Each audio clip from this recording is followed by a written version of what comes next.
우리 오늘 은혜 받으실 말씀은 계속해서 고린도전서 오늘은 15장 29절서부터 34절까지 말씀 보겠습니다. 고린도전서 15장 29절에서 34절까지. 만일 죽은 자들이 도무지 다시 살아나지 못하면 죽은 자들을 위하여 세례를 받는 자들이 무엇을 하겠느냐? 어찌하여 그들을 위하여 세례를 받느냐? 형제들, 내가 그리스도 예수 우리 주 안에서 가진 바 너희에 대한 나의 자랑을 두고 단언하노니 나는 날마다 죽노라.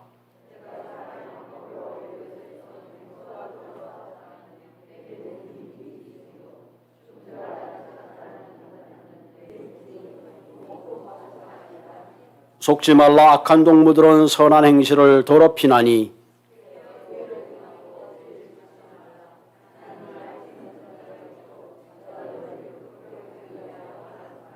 아멘. 우리 이 시간에 성가대 찬양을 듣도록 하겠습니다.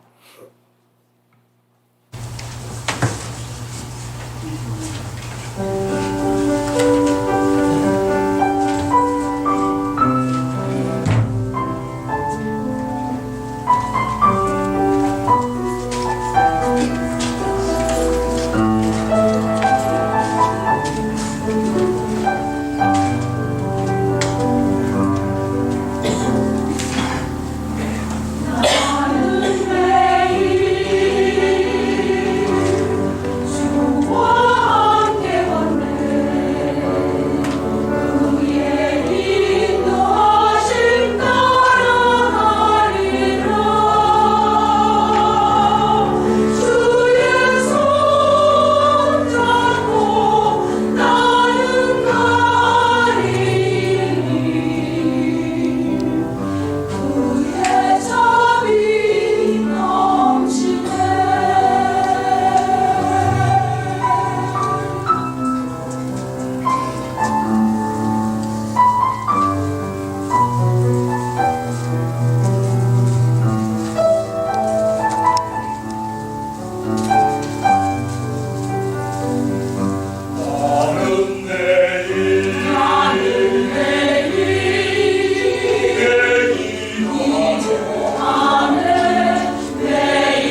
우리가 이렇게 주일날 건강한 모습으로 예배를 드릴 수 있다는 것이 얼마나 큰 은혜인가 하는 걸 다시 한번 우리가 느끼게 되죠. 팬데믹 때문에 주일날 예배를 못 드리고 유튜브로 드리고 천막에서 드릴 때 생각하면 얼마나 감사한지 몰라요. 그런 의미에서 우리가 매 순간 매 순간 주님이 주시는 한순간의 행복을 누린다는 건 또 다른 하나님의 큰 은혜가 아닐 수가 없습니다. 우리가 인생을 살아가는 데는 크게까지 두 가지 방식이 있죠. 어떤 분은 오늘만을 생각하고 사는 사람이 있습니다. 오늘의 행복, 오늘만을 생각하고 사는 사람. 또 어떤 사람은 내일을 생각하며 사는 사람이 있죠. 오늘도 중요하지만 내일을 계획하고 내일의 비전을 가지고 살아가는 사람이 있습니다. 이 두 사람 중에 어느 사람이 더 현명한 사람일까요? 물론 오늘이 있어야지 내일이 있고 now, 지금은 대단히 소중한 순간입니다. 어쩌면 이 순간은 지금 지나가면 두 번 다시 회복할 수 있는 그야말로 소중한 시간이죠.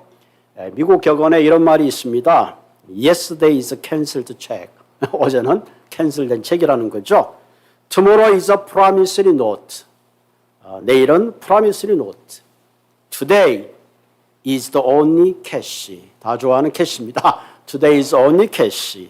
You have, so spend it wisely. 라는 그런 격언이 있습니다. 오늘이 참 중요한 그런 날이다 하는 거죠. 그러나 오늘만 중요한 걸까요? 내일도 오늘만큼 소중한 거죠. 어떤 분이 강연에 갔다가 강사가 이런 질문을 합니다. 여러분들 가운데 세상에서 가장 중요한 금 세 가지가 무엇인지 아십니까?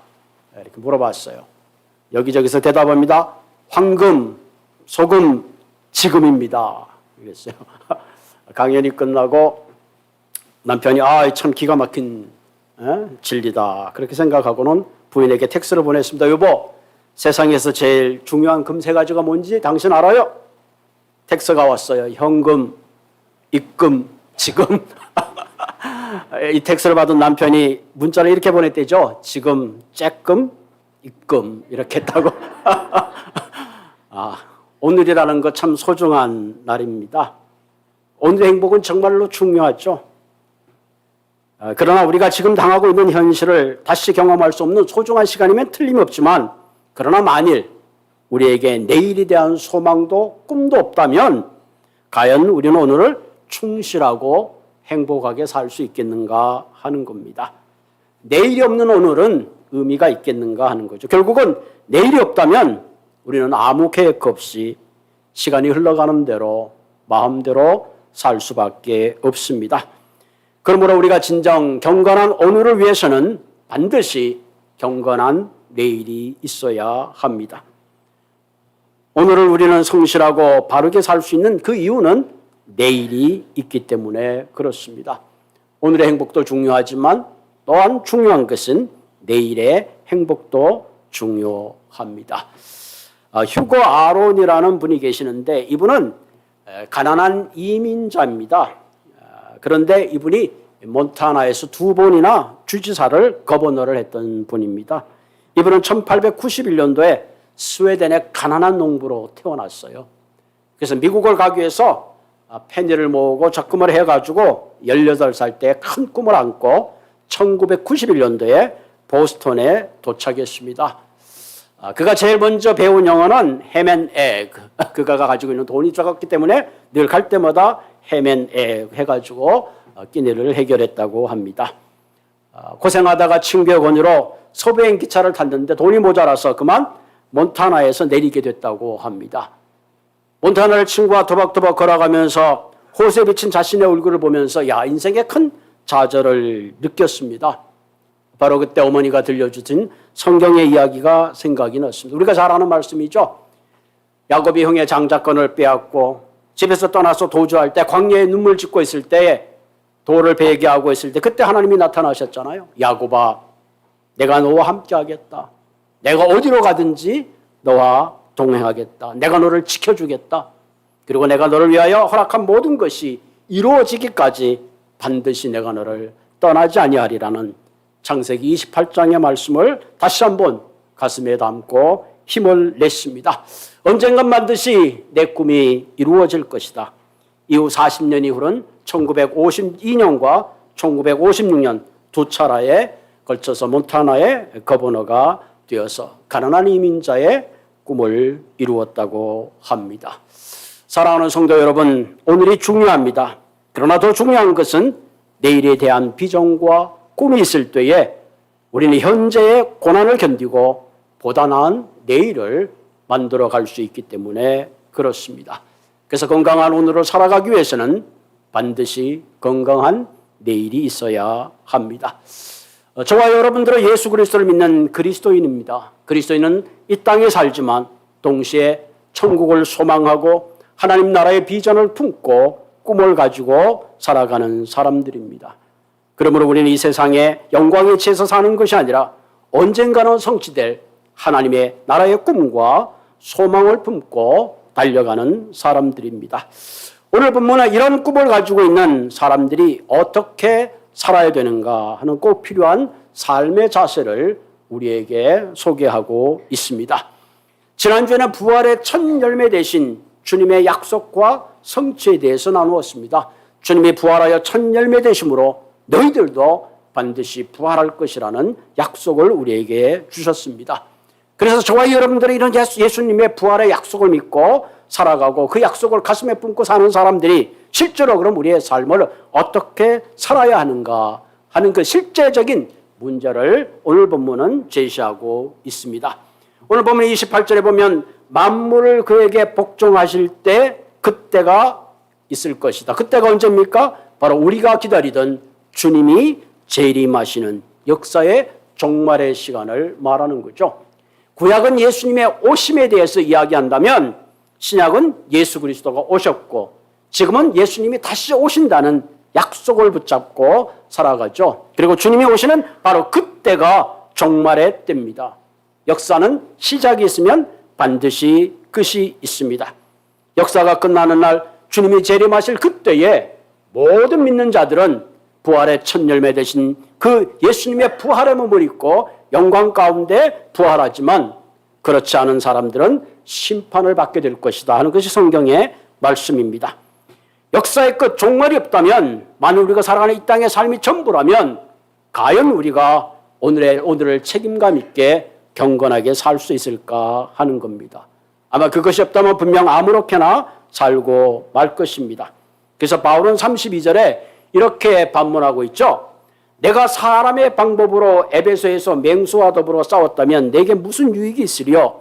죽은 자가 다시 살아나지 못했다면 내일 죽을 터이니 먹고 마시자 하리라. 여기 보면 에베소에서 맹수와 더불어 싸웠다. 사실은 이 바울은 로마의 시민권자이기 때문에 그 당시에 사자 앞에서 이렇게 죽임을 당하거나 그런 상황은 아니에요. 다만 지금 내가 맹수와 더불어 싸웠다는 것은 바울이 에베소 교회에 있을 때에 예수 그리스도의 부활을 전하고 복음을 전했을 때에 돌로 맞고 많은 핍박을 받았던 그 상황을 말하는 거죠.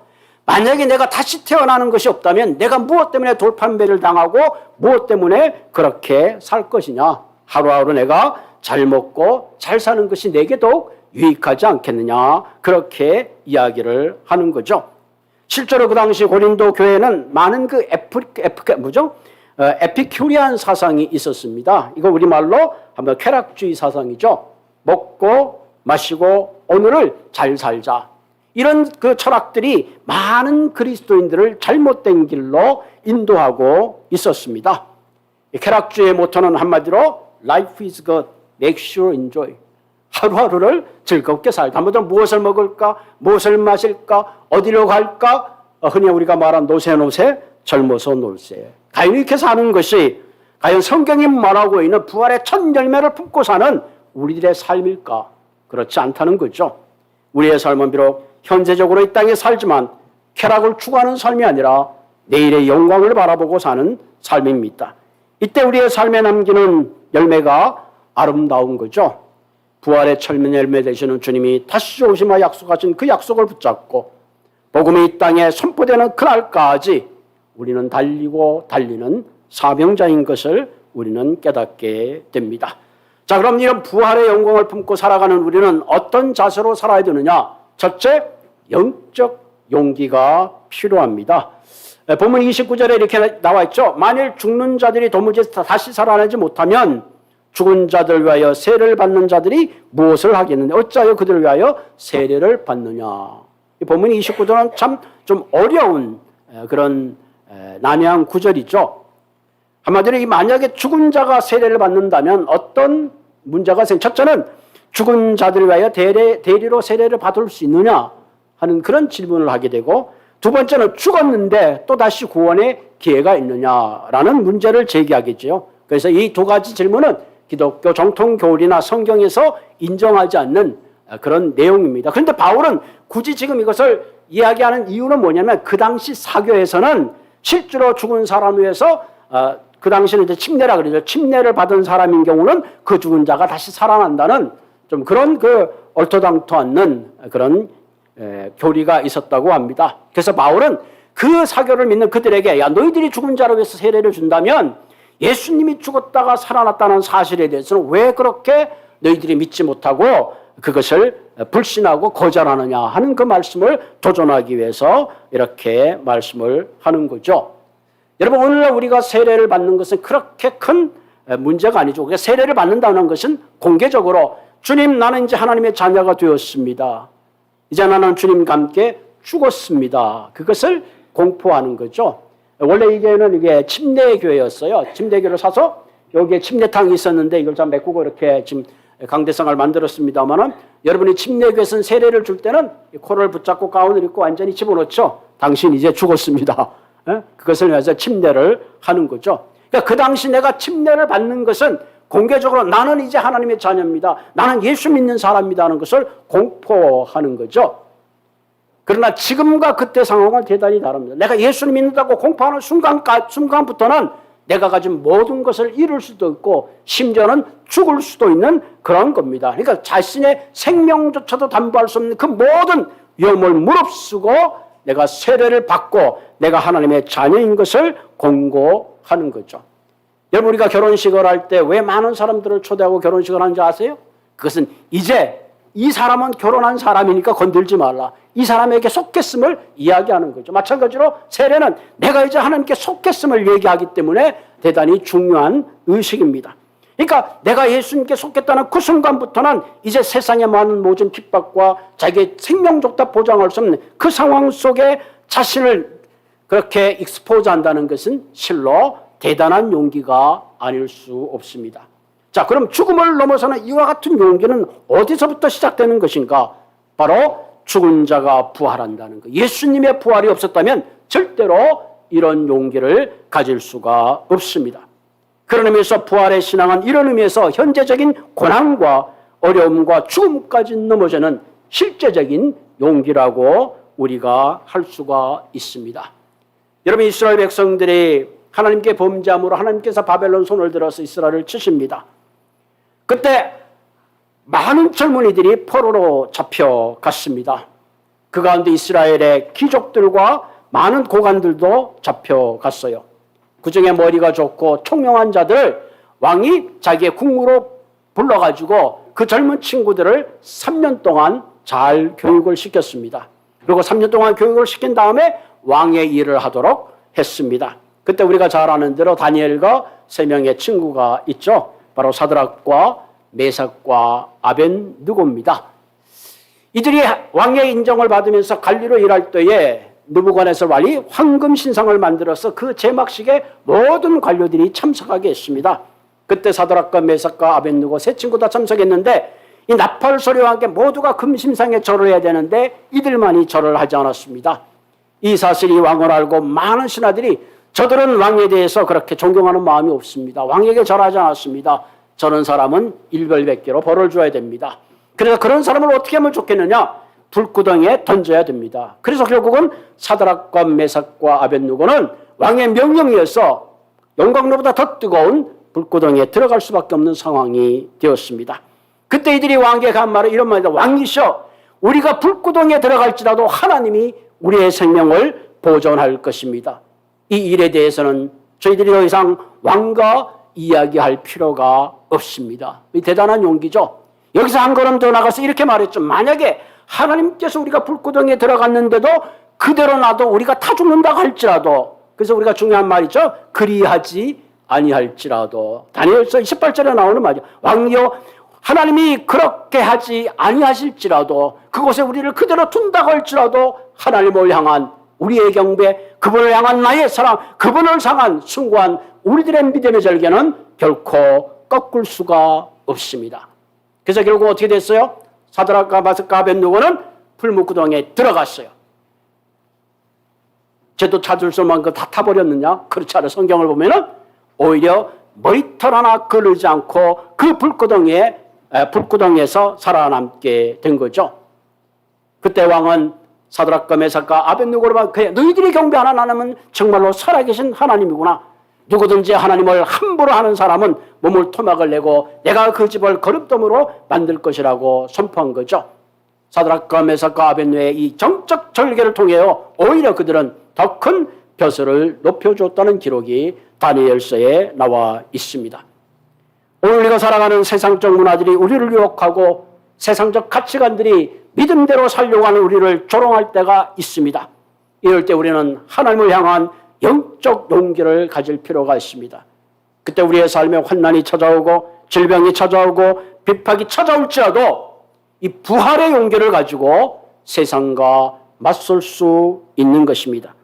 우리가 힘들고 어려울 때마다 부활하신 주님이 내 안에 살아계시고 그분이 나를 사랑하시고 그분이 나를 도와주시고 그분이 나를 일으켜주시고 그분이 나와 동행한다는 믿음이 있을 때에 우리는 그리 아니하실지라도는 고백으로 우리의 삶에 승리하게 된다는 사실입니다. 두 번째, 우리가 부활의 열매를 맺고 있을 때에 가장 중요한 것은 자신을 부인할 때에 부활의 능력이 나를 통해서 나타난다는 거예요. 우리가 내려놓음이라는 찬양할 때에 나를 통해서 일하시는 하나님. 하나님은 신기하시죠? 우리를 통해서 일하시는 분이세요. 31절에 보면 이렇게 나와 있습니다. 내가 형제들아 내가 그리스도 예수를 주 안에서 가진 바 너희에 대한 나의 자랑을 두고 단언하노니 나는 날마다 죽노라. 나는 날마다 죽는다. I die daily.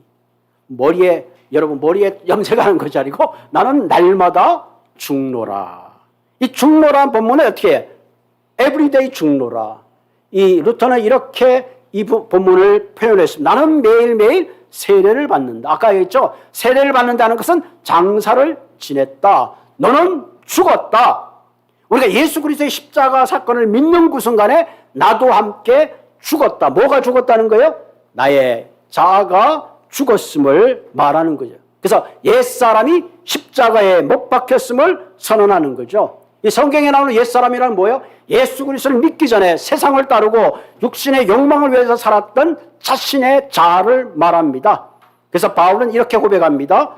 우리가 알거니와 우리의 옛사람이 예수와 함께 십자가에 못 박힌 것은 죄의 몸이 죽어 다시는 우리가 죄에게 종노릇하지 아니하려 함이라. 내가 예수 그리스도의 십자가를 믿으면서 여전히 내 자아가 살아있다면 우리는 여전히 죄의 종노릇을 할 수밖에 없는 존재다 하는 거죠. 그렇기 때문에 내가 죽을 때에만이 부활하신 주님이 나를 통해서 역사하시고 일하시는 겁니다. 우리가 예수 그리스도의 부활의 능력이 나타나지 않은 가장 중요한 그것을 가로막는 것이 무엇일까? 그것은 바로 나의 자아요, 불신앙이요, 육신적 욕망입니다. 그러므로 내가 장사되면 부활의 그리스도가 살아나고 이때 우리의 삶에 참된 변화와 능력이 나타난다는 사실입니다. 여러분 우리가 잘 아는 갈라디아서 2장 20절 말씀, 제가 참 좋아하는 구절인데 내가 그리스도와 함께 십자가에 못 박혔나니 함께 십자가에 못 그런 적이 이제는 내가 산 것이 아니요 오직 내 안에 그리스도께서 사신 것이라. 여러분 저와 여러분들이 예수를 믿는 순간부터 내 안에 그리스도가 사십니다. 이제 내가 육체 가운데 사는 것은 나를 사랑하사 나를 위하여 자기 자신을 버리신 하나님 아들을 믿는 믿음 가운데 산다. 그러니까 그리스도의 삶은 오직 믿음으로 산다. 믿음으로 산다는 뭐예요? 내 자아가 죽고 그리스도를 통해서 산다는 것이 믿음으로 산다는 의미다. 그러므로 인간은 지성과 감성과 의지로 구성되어 있죠. 먼저 나의 지성을 하나님께 복종해야 됩니다. 그리고 내 감정을 부인합니다. 하나님보다 세상을 가락하고 세상에 탐하는 그 마음이 죽어야 하는 거죠. 그래서 갈라디아서 5장 24절에 이렇게 표현하고 있습니다.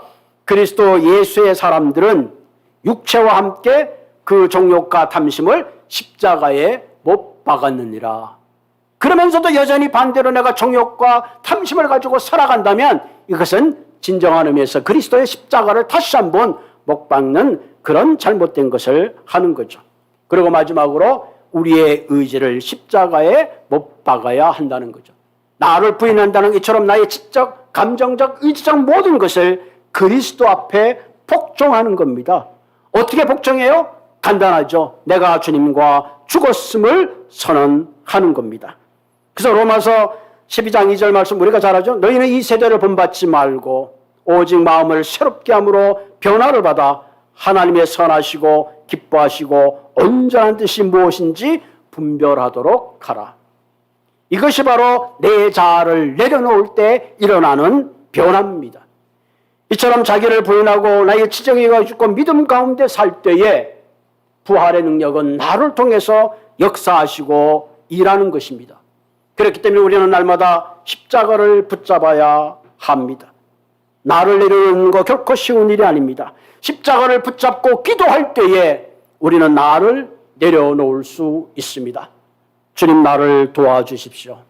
주님 나의 자아를 깨트려 주십시오. 내 안에 부활의 주님만이 나타나게 해달라고 우리는 주님께 매달리고 주님의 보좌 앞에 나아가야 합니다. 그래야지만이 우리가 세상에 감당할 수 없는 유혹과 시험 앞에서 우리는 이길 수 있던 그런 힘과 용기를 얻게 된다는 사실입니다. 그러면서 그리스도의 삶에 있어 기도는 내 자아를 내려놓을 수 있는 유일한 길입니다.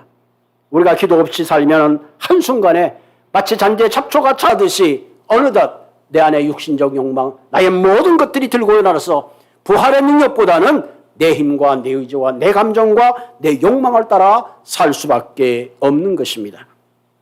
우리가 진정 하늘나라를 소망하고 살기 위해서는 영적 용기가 필요하고 두 번째 우리가 필요한 것은 우리 자신을 부인하는 자세가 필요합니다.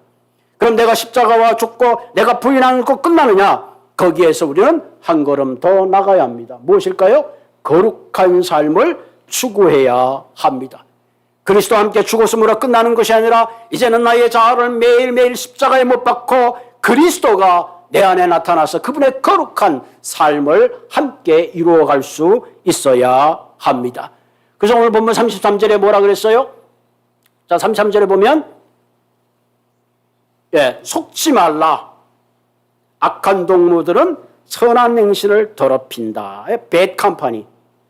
이 나쁜 친구들과 사귀지만 우리가 어떤 동무와 어울리는가 대단히 중요하죠. 우리의 삶의 모양이 달라집니다.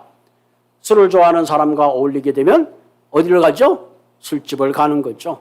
도박을 좋아하는 사람과 따라다니다 보면 도박장을 가는 거예요. 음악을 좋아하는 사람 따라다니다 보면 콘서트를 가는 거고 야구를 좋아하는 사람이 있으면 야구장을 가는 거예요. 반대로 교회를 가기를 좋아하는 친구를 두면 교회를 가게 하고 기도하기를 좋아하는 동물을 두면 함께 기도의 자리를 가게 되고 찬양하기를 좋아하는 친구를 만나면 찬양을 하게 되어 있습니다. 오늘 우리가 백한판을 경계하는 두 가지 이유를 얘기하고 있는 첫째는 속지 말라. 그들은 잘못된 길로 인도한다. 진리의 길로 인도하는 것이 아니라 자신의 욕망을 따라 잘못된 길로 우리를 인도하기 때문에 그렇습니다. 두 번째 우리가 경계해야 되는 이유는 뭐예요? 선한 행실을 더럽힌다. 하나님의 말씀 안에 깨끗하고 거룩한 행실을 따라 살려고 하는데 오히려 그것을 점점 물들게 한다 하는 거죠. 우리가 잘 아는 대로 백로야 까마귀 노는 데 가지 마라. 또 까마귀 싸우는 곳에 백로에 가지 마라. 까마귀 싸우는 곳에 백로에 가지 말라. 이 정몽주의 엄마가 얘기한 거죠. 너 성인배인데 같이 가지 말라. 그럼 너의 그 순결한 하얀 빛이 오히려 더럽혀질까 염려된다. 그리고 정몽주가 이상계가 병이 났을 때 병문안을 갔다가 결국 이방원에서 죽임을 당하고 만 거죠. 어쨌든 간에 금묵자흑이라 그랬어요. 검은 것을 가까이 하게 되면 언젠가는 자신도 검게 문들 수밖에 없습니다. 그러므로 우리는 악한 동물을 경계하고 세상과 짝하는 것이 아니라 주님과 짝하시는 모든 분들이 되시기를 바랍니다. 그래서 34절에 뭐라 그랬어요? 깨어 의를 행하고 죄를 짓지 말라. 깨어 있으란 말은 영어로 become sober라 그랬어요. 술에서 깨어나는 거예요.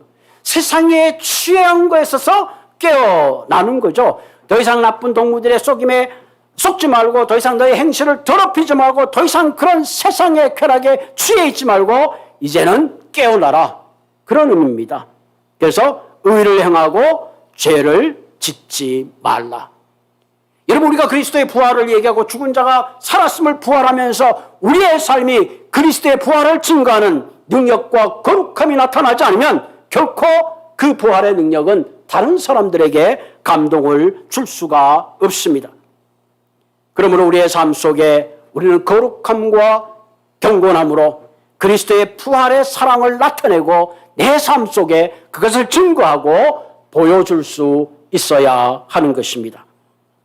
사랑하는 성도들, 우리는 내가 당한 현재적 삶과 미래적 삶의 높은 차원의 하나님의 나라를 소망하고 바라볼 때에 우리는 현재의 고난을 넘어서서 장차 오실 주님 앞에 부끄럽지 않는 열매를 드리게 될 것입니다.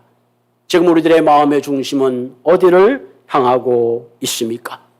우리가 오늘의 삶도 중요하지만 우리는 내일의 꿈과 소망을 바라보고 언젠가 다시 오마 주님 약속하신 그것을 바라보고 달려갈 때에 우리는 이 땅에 나를 통해서 일하시는 주님의 능력을 발견하게 될 것입니다. 그러므로 매일매일 십자가 앞에서 우리의 자아를 못 받고 주님 앞에 경건함을 통해서 부활의 신앙을 살아가는 모든 분들이 되시기를 바랍니다.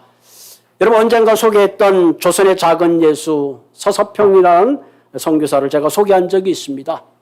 이분은 1912년에 32살의 나이에 처음으로 조선의 처녀 간호원으로 왔습니다.